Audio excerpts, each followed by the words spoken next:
Hi, I'm Rick Briggs, Chief Academic Officer for Wicomico County Public Schools, and I can't wait for you to meet the 2021 semi-finalists for Wicomico Teacher of the Year. But first, I wanted to give a sincere thank you to all of our teachers. We consider each and every one of you to be Teacher of the Year for how you have overcome the challenges over the past year during this pandemic. When I visit classrooms each week, I continue to be amazed at the instruction that I see happening for all of our students, no matter their location, in the classroom or at home on Zoom. Our teachers have done phenomenal work for our students and families, and I want each of you to know how much you are truly appreciated. Now it's time for you to get to know the 2021 semi-finalists for Wicomico Teacher of the Year. Enjoy!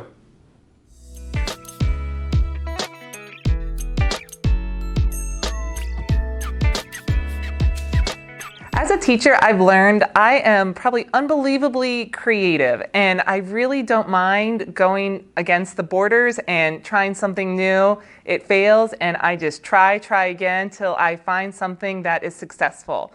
One thing that I really learned being virtual is students still need an opportunity to have that leadership role when we're working with them in the virtual setting. So a lot of times, even though it was a little bit out of my comfort zone initially, I would let them take remote control of my computer and, you know, if we were doing something with reading, you know, circle the right choice or move it, and I just felt that they really enjoyed that and they were so much more engaged. Also, just being in close contact with the parents was so helpful, kind of educating the parents on what's an appropriate amount of involvement. No, you probably don't need to sit with your child the whole time, but you know, just make sure they're on Zoom, make sure they have the materials they need, and also letting the parents know, you know, you can ask questions, you can ask about the assignments.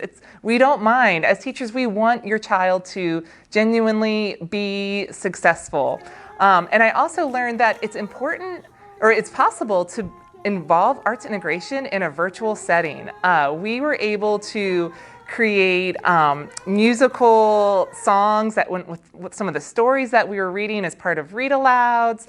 We also we read about some Native Americans, and then we found a really neat Native American beadwork activity that you can do virtually, which I didn't even know was a possibility. Also just working with coworkers. I found I didn't need to create everything on my own. I could very easily take what someone else had made and just put the Anna Kreider spin on it, and it worked so well with my students.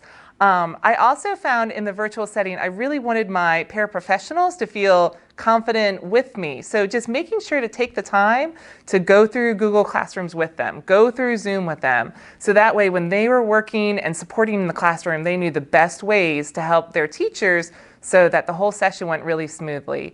I think in the end, you know, I've learned a ton, and I feel like I went from being this person that thought, oh, I'm just creative, I'm just an art, paint, clay kind of person, to now there's so much I can do with technology, and I think finding the blend in that will be perfect. I am that teacher that likes to plan, and I'm the one that gets there an hour early. I like to triple check, make sure I have everything ready to go, and this year has taught me that no matter how much you plan, things can still go wrong. But that's okay, that I was still able to effectively teach and make connections with my students. And that's okay not to always have the answers, and sometimes to ask your students, because they did a great job of, if I couldn't get something to work, they were like, oh, let me share my screen and I'll show you. And they were able to help me, and they were also able to help each other, because we couldn't always see, I couldn't see what they were seeing from the kids' side, and they helped each other out. So it just really kind of taught me that it's going to be okay, no matter what kind of, I don't want to say that no matter what the universe throws at me, because the way things are going, I don't want to throw that out there. But regardless of what has happened, I was still able to effectively teach my lessons and make the connections with my students and have a really strong community. Number one, it has really taught me that I can think outside the box. We're taught to think outside the box from the beginning, but we're really not pushed to. We were pushed to this time. And I was able to get over my fears of looking in front of a camera and speaking during Zoom and teaching my students. I think that was the biggest part for me, is being able to be comfortable and seeing myself on the camera and teaching my students. It has taught me that determination is key. It has been a very long year. I've learned a lot, technology, and building those relationships with parents is very important, and with the kids, because if you don't have that and they're on Zoom, you're lost. I have 10 kids in my classroom, but I still have 15 at home. So being able to find that balance, I've learned that I already knew I was a multitasker, but I've learned that I am definitely a multitasker. Being able to manage Zoom and Google Slides and get a breakout room going, and even, having kids in my classroom working on something, but then have the ones at home, have them on Zoom and have my little headset on and talking to them while wearing a mask. So lots of different things. And it's also taught me just how resilient teachers are. It's been a tough year, and we've all worked so hard, learned so many educational platforms, Zoom and Nearpod, and I think, learned everything I hope I know about Google Slides and being able to build all those too. So even when I'm overwhelmed, I've learned that I just have to take a step back, make my to-do list, figure it out, because I'm never going to have it all done, especially this year. It has been day to day, week to week. You can't plan that far ahead. You just don't know. And you might have it all planned out and then the internet crashes. So it is what it is. This past year, with remote and hybrid and all the changes that came from it, my biggest takeaway is that a screen does not replace in person.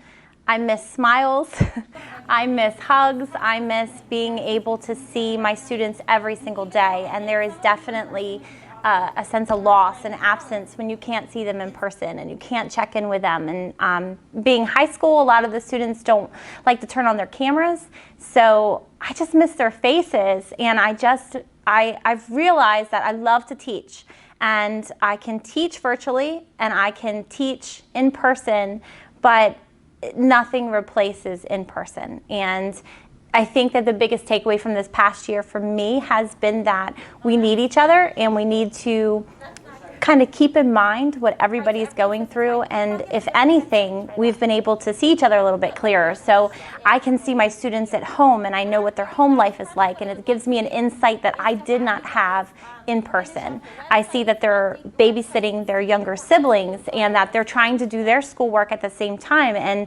that they're working to help out their families. And so I get to see that, and I wouldn't have been privy to that prior to this year. And my students, on the flip side, they get to see my kids run in the middle of class, and my dog bump over my stuff, and my internet cut out, and all of the things that come with just normal day-to-day life that they also didn't get to experience in the classroom. And so I think that this past year has been good in so many ways, and it's humanized us. It's made us kind of see each other on an equal level, and for that I'm grateful. But definitely nothing replaces in person. This past year, with virtual learning and hybrid learning and in-person learning, has taught me to be very flexible with my lessons. It's also taught me perseverance, ingenuity, creativity, just to get everyone involved and coming up with new ways to teach between technology issues and students not wanting to move. I feel like we really had to go outside our comfort zone and be creative with the things that we use to bring our content across.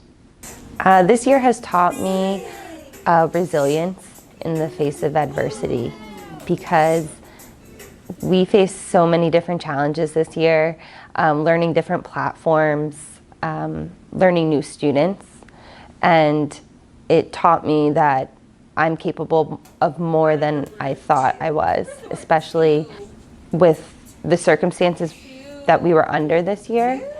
I think that a lot of my students had challenges being at home, and it gave me an opportunity to find different creative ways on how to access that and to create meaningful relationships and to be able to teach them and have them be successful.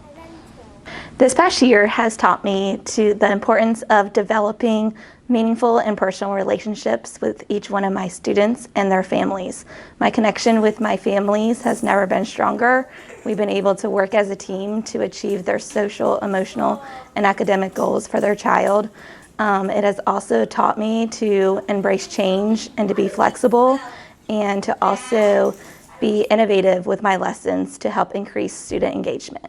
I think this year has definitely taught me going back to the basics, being structured with students, even though we're virtual, online, hybrid. It is so important to get to know your students. You know, this year especially, they're learning from their living room, their kitchen, their bedroom. There's 3 or 4 different classes going on at their kitchen table. There's so much going on, and I feel like just having that compassion for your students and just letting them know, if something's going on, like, feel free to talk to me. I know you haven't met me in person yet, but I'm willing to work with you. And just being in a classroom just with my hybrid students is just making me realize how much I miss like those little things of just hearing the kids about, their weekend, about what they're looking forward to, about like, it's my birthday, just theme days, just being dressed up in person, all those little exciting things, that we can't necessarily do this year, those things that we took for granted. I just miss being in the moment with students and celebrate them. I am thankful getting to know the students that I have this year through Zoom chat or actually in person with hybrid. I know I have a great group of kids this year, so I'm thankful for getting to know them. Just a small percent. I don't think it's fully getting to know them, and I wish I could get to know them more. But I'm just so grateful that we have the technology, that we have Zoom, just Google Classroom, and just being able to somewhat talk and just get to know, but like also focus on the learning. I think once we took the time to kind of learn the trial and error, just trying to figure out the things that do work, that don't work. I mean, I'm just thankful for the students that are, willing to say, hey, like, you're muted, or hey, you're not sharing your screen. So, some kids could just sit there the whole time and just not say anything. So the fact that like those kids are trying to work with me and I'm trying to work with them and working as a team, through the screen, I'm grateful to make it work somewhat. And this technology push, I think, is going to change education completely. We're going to have so many things that we're taking away from this and learning how to use that when we go back to, the somewhat normal where everyone, comes back to school. We have so many tools that we can use now with students. And I think students have learned so much just learning online.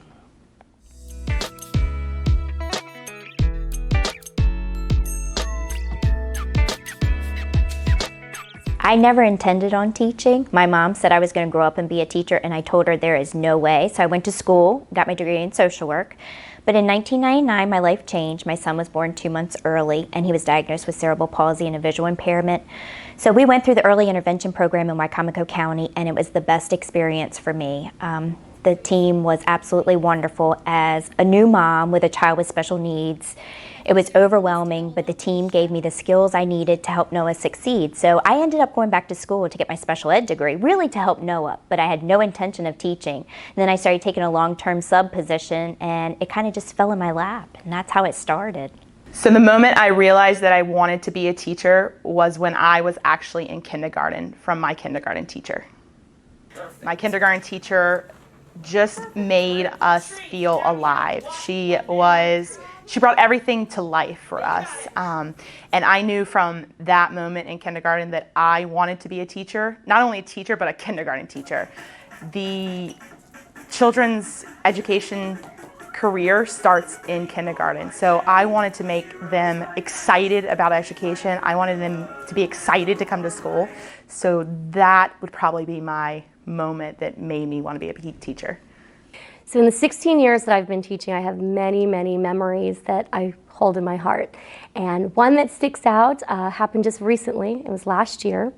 And I had a student who came to class who was in need of a little bit of motivation and was hoping to sit out. And I had another student who came in and saw what was going on and said, you know what, my friend? No, you can't sit out. We need you. You are important to us. And we are a family. You made a commitment to me. You made a commitment to all of us here. You made a commitment to Mrs. Hoffman. And we want you to perform with us. So get your instrument, join us, we'll work with you, we'll help you. And this was a middle school student saying these beautiful, beautiful words. And I just found it so touching that the idea of family and commitment that I teach my students, it hit home and was shared, and it was a very, very beautiful moment. So after the student heard how much the class needed that student to be part of the lesson, they decided to be part of it, and they smiled the biggest smile and picked up their instrument and started playing. And so we're reviewing our music and we're working on it, and then 30 seconds later someone came in to videotape our class for the beginning of the school year and celebrating our schools. And so they got video of our class, working on our music, and after they left, the students said, "Wow, I could have missed that. I'm so glad I was part of it." And so I teach my students that band is a family, and that every person in the band is so wonderful and so special and brings something so great and unique about them that they bring to the organization, and we function as a group, as a family. And so we encourage and we uplift each other, and we work as a team. I had a student who came to the lab, and she came regularly. Not every day, because the students were only assigned certain days. But she was dependable. She would always come until she didn't. And knowing her the way I did, I was concerned, not only academically, but for other reasons as well. So I started reaching out, and I went to X2, and I called literally every number that was listed. And I finally got an aunt that was in a contact who responded to me, and I asked her to please make sure that she was okay. So she was wonderful. She got her daughter to contact her and make sure that physically she was okay. And then we moved on from there about the academics. And it was her senior year. It was her last semester. And once I got in contact with her, she told me that she just couldn't do it. She wasn't going to be able to finish. And so, talking to the aunt, we set up a meeting. And she came in, and the aunt was wonderful. She told her she wanted her, if she was not coming to me during the day, to come to her, because she homeschooled her children, and she could work there with them, and that would give her a location to work. But the part that is the real gotcha is when she knew she was done and she was going to walk across that stage. I was very big on using the remind system at that time, and she sent me a message that thanked me for believing in her when she didn't believe in herself. And she said, if you had not reached out like you did, she said, I would have never graduated. And that's huge, to think that you have that kind of influence on these kids.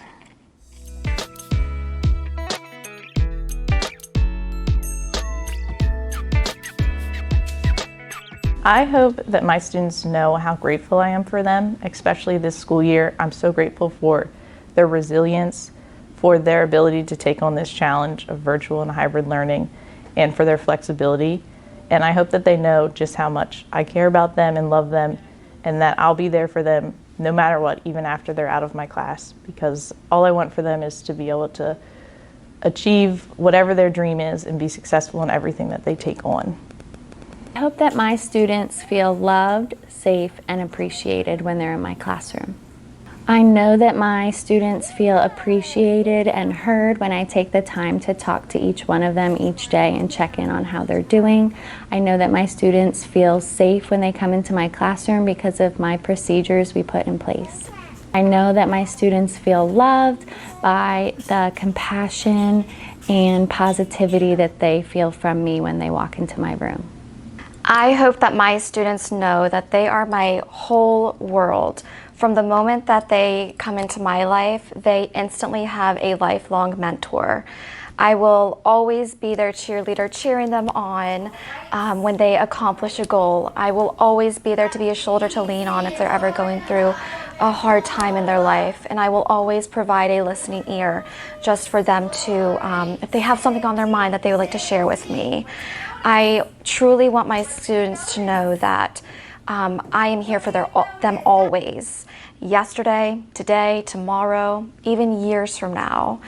It is my goal each and every day to provide a classroom environment in which my scholars are surrounded by love, positivity, respect, and of course lots of fun. And I truly hope that my students look back on their time with me and they remember those core values that I have instilled in them, and I hope that they instill them throughout the rest of their life, because with those values will come happiness and success. I hope that my students know when they leave my classroom that they have a responsibility and role in society to carry out their uniqueness and be proud of who they are, be confident in themselves. It's something I really instill from the moment they walk into my classroom. I want them to feel recognized, noticed, loved, and I just hope when the school year ends, year after year, I hope that they know I would always be there for them, and that school is beyond just math and reading, science. It's a place where you can find yourself, you can find your people, and you'll find your purpose and your why and your drive so that they have, a happy and successful future.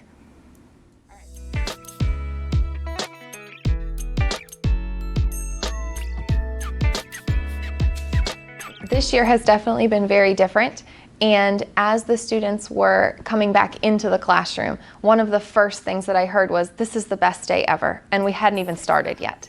And then as I was working with a few students and they were asking, "Is tomorrow a day where I get to come back?"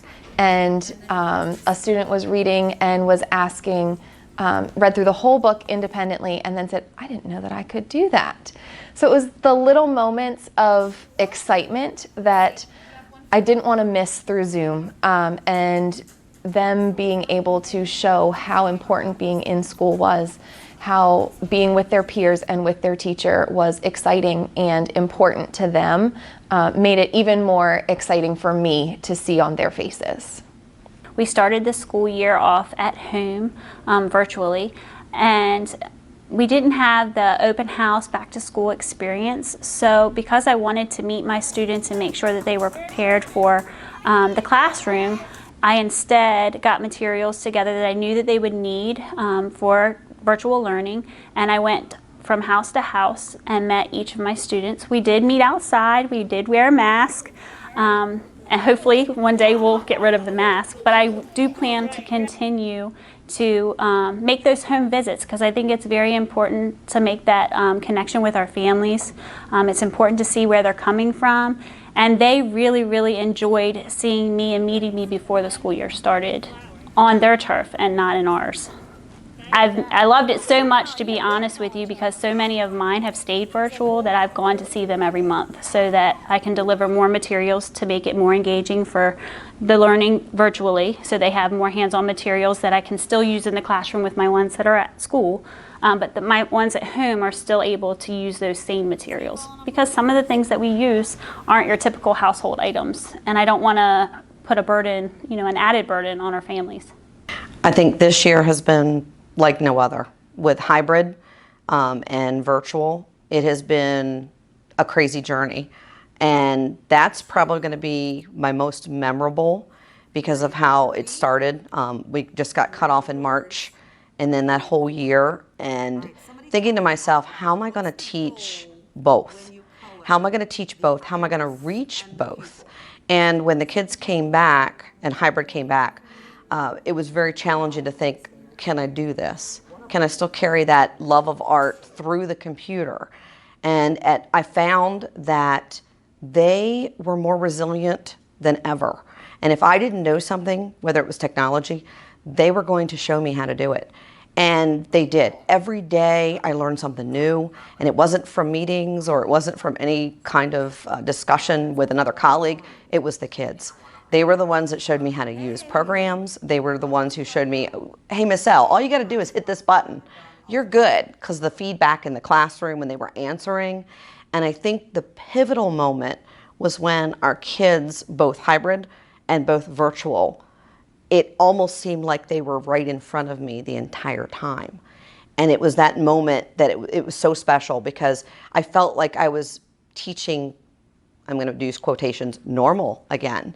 That I had all my kids all together in the same room, and I felt like it's back the same.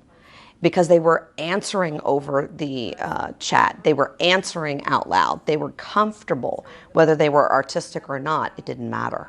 Everybody felt like one family, one unit, and that was probably the best experience I have ever felt, because I had doubts in the beginning. How am I going to do this? And then once we got into it, it became prevalent. It was working, and every day, just eye-openers every day.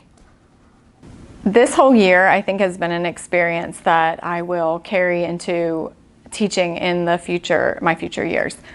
The first is just the admiration that I have for the students, being able to adapt to a virtual environment, learning new technology, learning a new way of learning. And I definitely think that while they struggled a little bit, I think that they definitely overcame those challenges, and they really embraced the supports that I put in place in my classroom, but also that we put in place just in our virtual learning environment for the entire school. And I just applaud them for how resilient that they have been. And that's definitely something that I'll carry through in the future.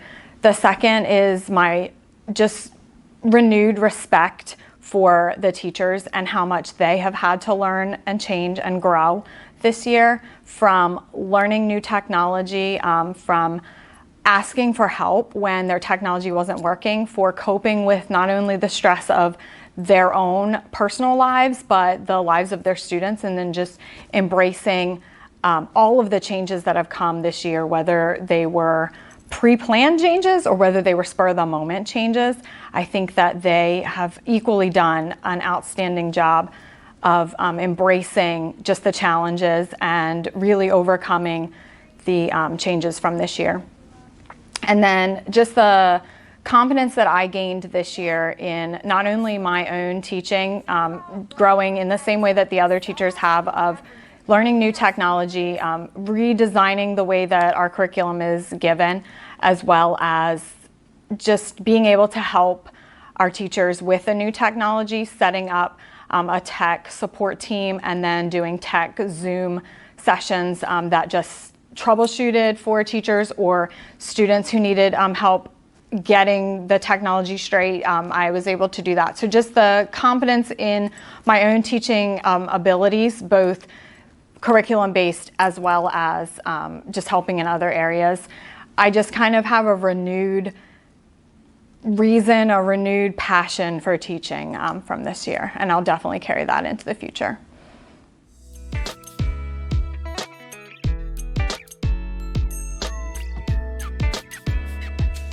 My favorite part of teaching is greeting my students every morning with a smile, letting them know that they're in a safe place and able to be free in what they have to say. I enjoy watching them grow throughout the school year and watching their struggles and watching them overcome them and learning different things, coming in as a kindergartner, and some of them not knowing their letters. By the end, they're able to read books and seeing their successes and the smiles on their faces. One of my other favorite parts of teaching is that I get to be the last person that they see before they go home. No matter what they have going on at home, I know that they have seen a smiling face before they leave. My favorite part of teaching is when the students understand the math. If they don't understand it, I try plan A. If they don't understand it that way, I try plan B. I feel like I'm the original Common Core, except for not making everybody learn it all the different ways. I go through plan A, through plan B, C, D, and I've even gotten to plan E, so that they can understand the math. So when they do finally get it and they say, oh yeah, I get it now, it makes all the world of difference to me. So my favorite part of teaching is when they get the math, but I really like the fact that they are kind people to one another. It's not just about the math, it's how they interact with one another and interact with me that means a lot to me. If they learn to be respectful and kind to each other in my room along with doing the math, then that's the perfect world. My favorite part of teaching is the aha moments that we get with the students. When you find what they're looking for and you're able to help them pique their interest. We also, in the Media Center, we have our makerspace activities where we can provide arts and crafts, creativity time, building time. They can also do the robots for coding and design for the 3D printer.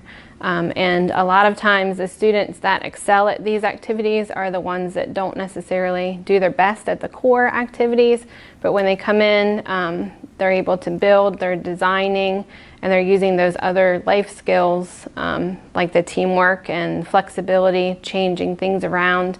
And when they see that they are good at something like that, they really light up, and they are excited about having that fun time in the Media Center, and they bring it in, and they're able to see that the Media Center can be fun and that learning can be fun, because it's not just those creative outlets, it's also learning at the same time. My favorite part of teaching is working with students who are new to the English language and seeing their joy as they learn to communicate with me and with other students in their class. Oftentimes we start the year and we can't communicate at all in English, but then by the middle of the year we're able to get short sentences, and then sometimes by the end of the year we're having full conversations, and that's really rewarding to me, knowing that I had a small part in that. I like the relationship building that happens with high school students. They have adult issues that they are thinking of. They are working, they are caring for their younger siblings. Oftentimes, sometimes they're even attending class with a baby on their lap. So they have many greater issues, and I enjoy being able to communicate with them and help them with whatever issues that they're going through while they're trying at the same time to learn content like biology or math.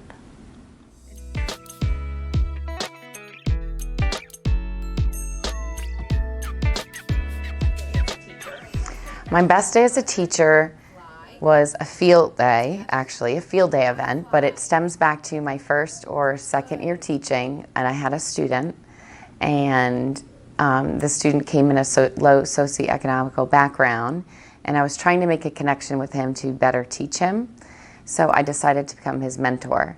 I had him from 2nd grade to 5th grade, where I mentored him. And then a couple years later, about 7, I believe, he came back to my school.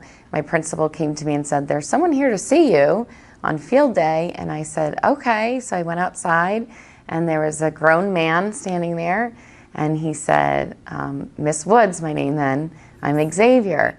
And I said, oh my goodness." And he said, "I just wanted to thank you for mentoring me all those years back, and just truly wanted to thank me." And I realized how much he had also taught me as a teacher, and he inspired me to continue to mentor many other students over the many years that I've taught. This year has been a struggle virtually teaching, and I had all of my high school World of Foods classes virtually this year, and at the beginning of the class I try to get to know my students in a fun way, especially in a virtual setting. It's a little bit different. But I did this activity where I had one has to go or would you rather. And I had my students pick chocolates or food items, or would they rather eat French fries or potato chips for the rest of their life. And the kids were so engaged. From the minute we started until the minute we finished. They turned on their cameras, they unmuted, they wrote in the chat, they had friendly banter between each other. No, this is the best. No, this is the best. Why are you saying that's not the best? It was the best day ever. I came home and I told my husband, I said, I just had the best day, and I had it 3 times. So you know that you're doing your job when it happens multiple times in your teaching career.